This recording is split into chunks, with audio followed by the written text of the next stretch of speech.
जम्मू कश्मीर से आर्टिकल 370 हटाए जाने के 2 साल पूरा होने पर राज्य में कहीं जश्न मना तो कहीं विरोध हुआ।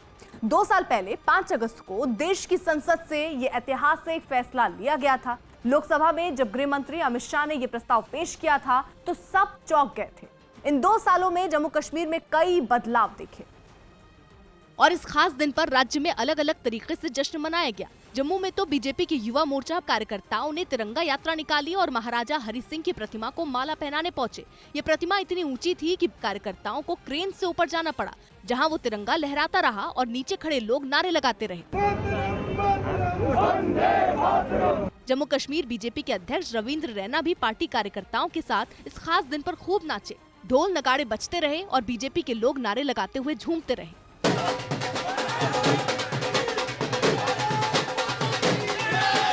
अनंतनाग में भी बीजेपी ने तिरंगा यात्रा निकाली और आर्टिकल 370 हटने की खुशी मनाई। वहीं प्रधानमंत्री ने भी इस खास मौके पर ट्वीट किया और लिखा कि आर्टिकल 370 हटने के बाद जम्मू कश्मीर शांति और विकास की राह पर चल पड़ा है। बीजेपी ने आर्टिकल 370 हटने के 2 साल पूरे होने पर राज्य में खास तैयारियां की थी और उसने वहां के अलग अलग जिलों में सुबह से शाम तक जश्न मनाया। लेकिन पीडीपी और कांग्रेस ने इस मौके पर एक बार फिर अपना विरोध जताया। पीडीपी कार्यकर्ताओं ने महबूबा मुफ्ती की अगुवाई में श्रीनगर में प्रदर्शन किया और पार्टी कार्यालय से निकल पड़े। आगे आगे महबूबा मुफ्ती और पीछे उनकी पार्टी के कार्यकर्ता, जिन्होंने श्रीनगर की सड़कों पर मार्च निकाला और आर्टिकल 370 पर केंद्र सरकार के फैसले का विरोध करने लगे। जम्मू में भी पीडीपी कार्यकर्ता काले झंडे लेकर प्रदर्शन करने निकल पड़े। पीडीपी जो है वो अपने कार्यालय के बाहर इसे काला दिवस के रूप में मना रही है। लेकिन वो जैसे ही पार्टी दफ्तर से आगे बढ़ने लगे, पुलिस रास्ते में आ गई। मगर पीडीपी कार्यकर्ता कहां मानने वाले थे। थोड़ी दूर तक वो पुलिस को धक्का देते हुए आगे बढ़ते रहे, जिसके बाद पुलिस वाले उनके सामने एक दीवार की तरह खड़े हो गए। पीडीपी कार्यकर्ताओं ने बहुत कोशिश की लेकिन आगे नहीं बढ़ पाए। कांग्रेस ने भी आर्टिकल 370 के मुद्दे पर अपना विरोध जारी रखा। किश्तवाड़ में उसके कार्यकर्ताओं ने प्रदर्शन और नारेबाजी की,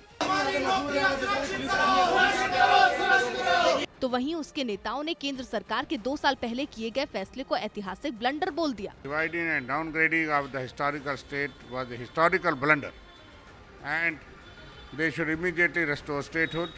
लेकिन बीजेपी ने जम्मू कश्मीर से आर्टिकल 370 हटाने का विरोध करने वालों को खरी खरी सुना दी। हटना जो है उनके लिए समस्या है, ये तो स्वाभाविक है, क्योंकि अभी 370 की वो चादर ओढ़ करके और राजनीतिक दुकानें चलाते थे।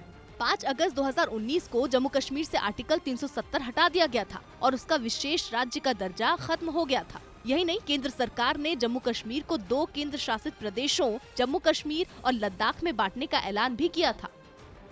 सौभाग्य की एक बात यह है कि आर्टिकल 370 खत्म होने के बाद जम्मू के लोग तो पहले दिन से खुश थे और जश्न मना रहे थे, लेकिन चिंता कश्मीर क्षेत्र की थी जो अलगाववादियों का गढ़ था।